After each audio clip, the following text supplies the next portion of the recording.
कभी सोचा है कि एक छोटी सी साधारण सी कविता कैसे दो बिल्कुल अलग अलग दुनियाओं के बीच एक पुल का काम कर सकती है? आज हम अनूप पारिक की कविता पुरानी आदतें के जरिए यही देखने वाले हैं कि कैसे एक पीढ़ी के लिए जो रोजमर्रा की बात है वो दूसरी पीढ़ी के लिए कितनी अजीब हो सकती है। कविता की शुरुआत ही एक बहुत दिलचस्प लाइन से होती है। मेरे चाचा सबसे अजीब आदमी हैं जिन्हें मैं जानता हूँ। ये लाइन हमें सीधा कहानी सुनाने वाले के नजरिए में खींच लेती है और मन में सवाल उठता है, आखिर ऐसा क्या है जो चाचा को इतना अजीब बनाता है? चलिए पता लगाते हैं।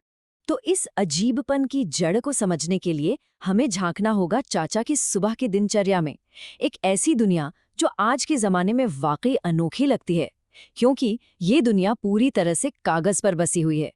हर सुबह बिना नागा घंटों तक चाचा एक बहुत सारे शब्दों वाले कागज के टुकड़े में पूरी तरह डूब जाते हैं।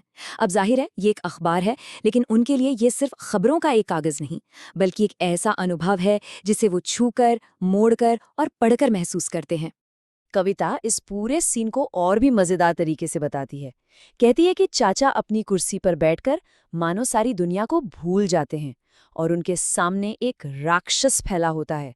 ये राक्षस असल में अखबार ही है जो अपने शब्दों के जाल में उन्हें पूरी तरह से, कह सकते हैं, जकड़ लेता है।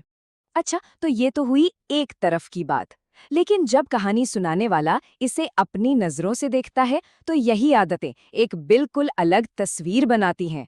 और यहीं पर हमें पीढ़ियों और टेक्नोलॉजी का वो फासला साफ साफ नजर आता है जो चाचा की दुनिया को अजीब बना देता है।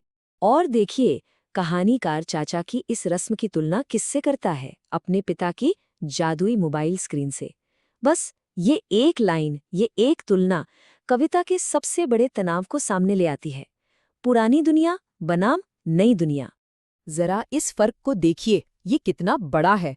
एक तरफ है चाचा की दुनिया, काले और सफेद कागज वाली, जिसे मोड़ा और खुला जाता है, और दूसरी तरफ है कहानीकार की दुनिया, एक जादुई मोबाइल स्क्रीन वाली, जिसे स्वाइप और टैप किया जाता है और जो हर चीज का एक पोर्टल है।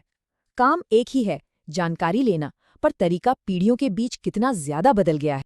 पर रुकिए, कहानी यहीं खत्म नहीं होती। अखबार के बाद चाचा का ध्यान एक और भी ज्यादा रहस्यमयी चीज अपनी तरफ खींच लेती है। सुबह जब दोपहर में ढलने लगती है, तब चाचा की दिनचर्या में एक और रहस्यमयी चीज शामिल हो जाती है, एक छोटा काला बक्सा।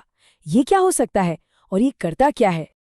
आप जरा सुनिए कि इस बक्से से निकलने वाली आवाज को कविता कैसे बयां करती है। जैसे कोई फंसा हुआ मेंढक चिल्ला रहा हो।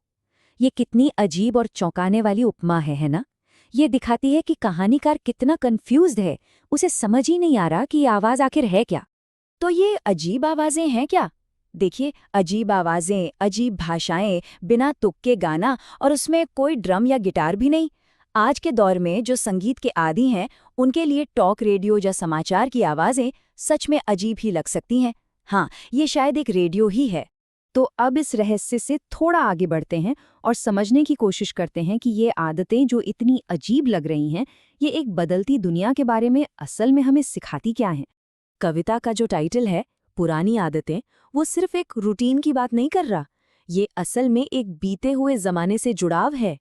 ये आदतें अजीब इसलिए हैं क्योंकि दुनिया बहुत तेजी से आगे बढ़ चुकी है।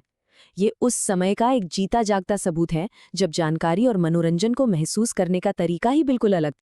और कविता का अंत होता है कहानीकार के एक सवाल के साथ, एक सोच के साथ। वो सोचता है कि क्या कभी चाचा एक स्मार्टफोन उठाकर देखेंगे कि दुनिया कितनी बदल गई है। ये सवाल पीढ़ियों के बीच की दूरी भी दिखाता है और साथ ही एक दूसरे को समझने की एक छोटी सी उम्मीद भी जगाता है। और ये कविता हमें एक बहुत ही गहरे सवाल के साथ छोड़ जाती है। चाचा का अखबार और रेडियो आज हमें अजीब लग सकते हैं, पर सोचने वाली बात तो ये है कि हमारी आज की कौन सी जादुई स्क्रीन और हमारे कौन से गैजेट्स एक दिन आने वाली पीढ़ी के लिए उतने ही पुराने और अजीब बन जाएंगे जितने चाचा के लिए वो छोटा काला बक्सा। Hi everyone, my name is Urvi and I am 10 years old. Welcome to our YouTube channel where we post fun learning videos, stories. I love exploring new places, trying creative things and sharing them with all of you. So don't forget to like, share and subscribe. Bye-bye.